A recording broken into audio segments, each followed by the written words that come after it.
Lagay natin yung mga bato. Bato galing sa tabing dagat.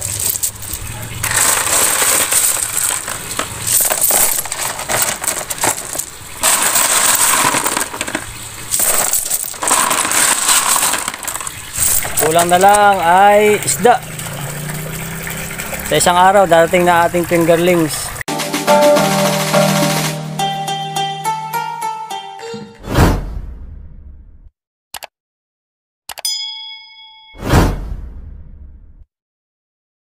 Mga kamilyon, gagawa tayo ng DIY filter na gagamitin natin sa ating concrete fish pond na ating ginawa. Ito ang ating mga kakailanganin: tumbler, PVC, yan, ito sa drain, clean out, PVC number 2, saka itong screen na panaklob sa ulam, itong lagaring bakal, lapis, metro, saka itong ating pang butas dito sa ating tumbler. Yan, gagawa tayo ng DIY.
Aquaspeed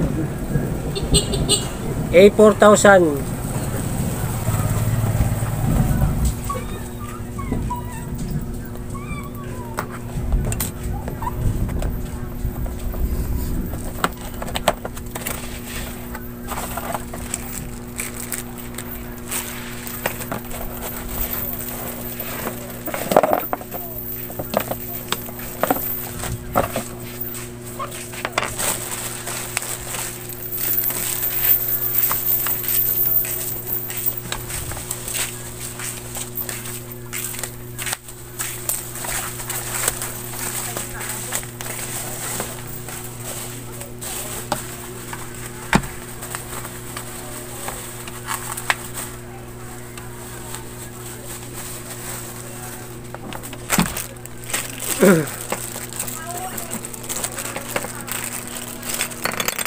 Yan, meron siyang pandikit.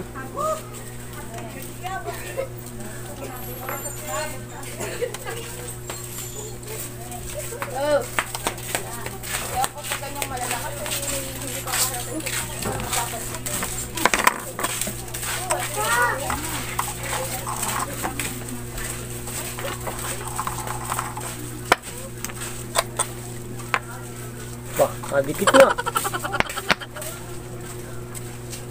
Hindi natin lalagay ito.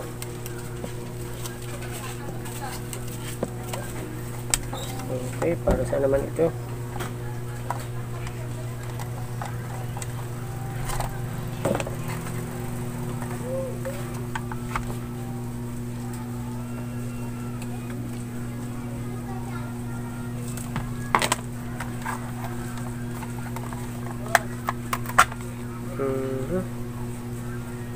Ito pala ay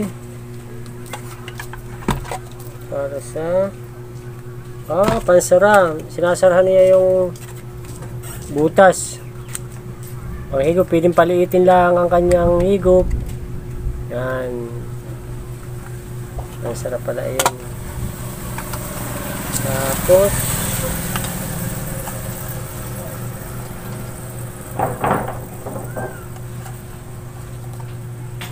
yan, ito kayang propeller. Yan siya. Hindi, matigas.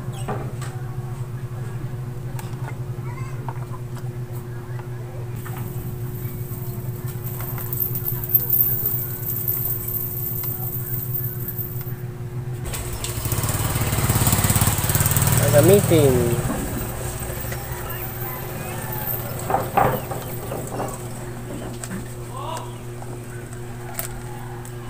Yan.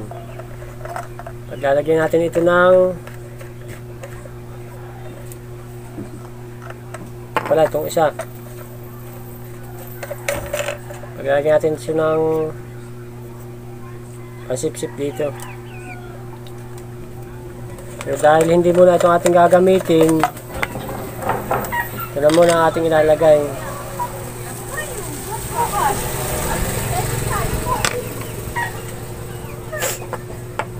Itong isa.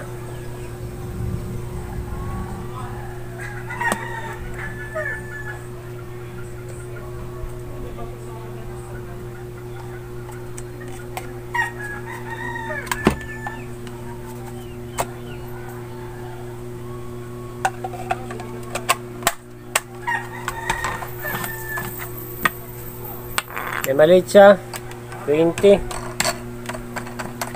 mm 1. Okay na, nakahanda ng ating fish pond. Ito yung ating filter na gagawin ngayon. Akin na ang inihanda, pero wala pa siyang mga laman sa loob. Ayan. Ang tinutubigan para maalis yung mga chemical. Dahil sa isang araw, padating na yung ating mga fingerlings. Kaya kailangan natin linisin itong ating kagagawang tangke. Yan, ito yung ating gagamiting submersible.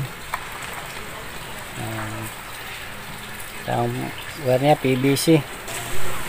Ito yung may lalagay natin sa tangke. Doon sa kanyang filter. Doon sa tumbler. Ito yung fish net. lalagyan natin para maging filter niya. Sa ito yung bilada ng palay, bato, yung mga bato. Ito yung carbon, dahil may carbon dito sa aming barangay, maraming carbon. Kumuha ko ng carbon, makakatulong ito paglinis ng tubig, pampalinaw ng tubig. Nadadaan ito sa ating filter. Tapos itong mga makakanus na bato, galing dyan sa tabi ng dagat. Yan, may mga butas-butas yan na ito'y titirahan ng mga good bacteria, nakakain doon sa ammonia, ng mga dumi ng isda. Yan, oh. Okay na ito. Gawa na tayo ng filter para pagdating ng ating fingerlings, nakahanda na ang lahat. Lagyan natin yung mga bato.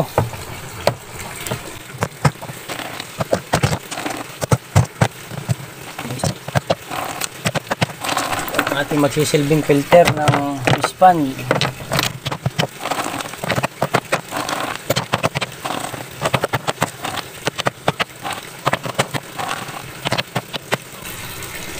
Yan, tsaka lalagyan natin ng lambat. Papaikot.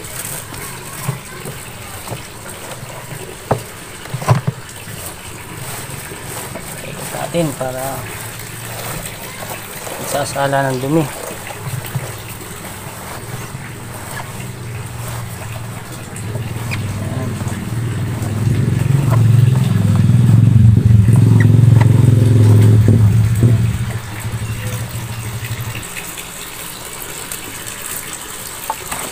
Dito natin lalagay yung carbon para siya makatanggal ng amoy.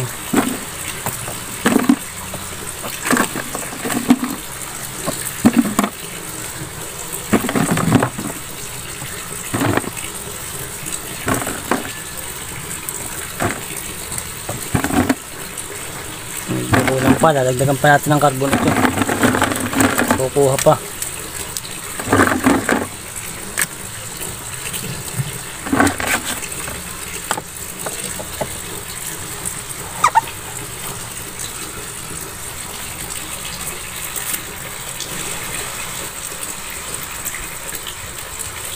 Lagyan natin ito isang pisnit para pino, para salang-sala yung mga, para masala yung mga dumi.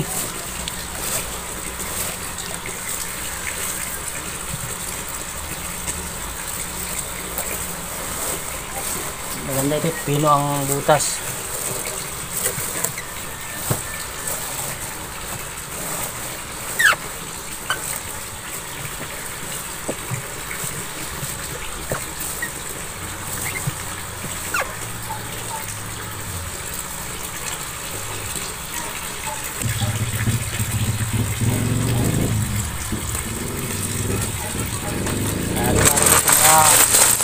Bato galing sa tabing dagat.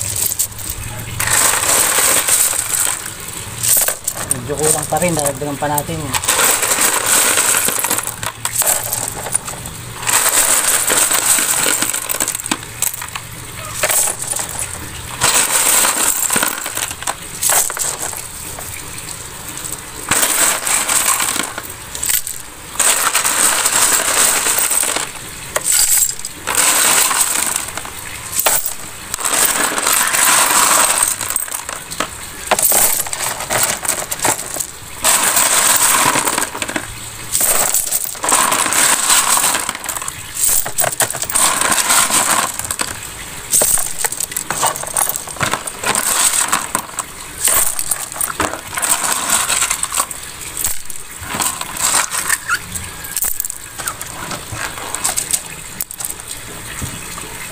Yan, okay na.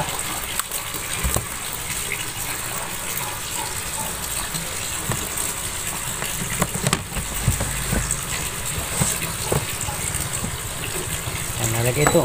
Lagyan lang ng kondon, submersible, para okay na. Yan, atin ang pinagana ang submersible. Yan, doon ang punta niya sa filter. Tumutulo na siya. Lagyan natin ng pisnit sa itaas para hindi masyadong direct sa araw.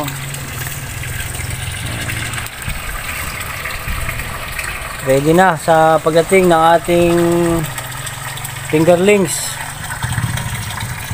Ready na ang filter, submersible, okay na.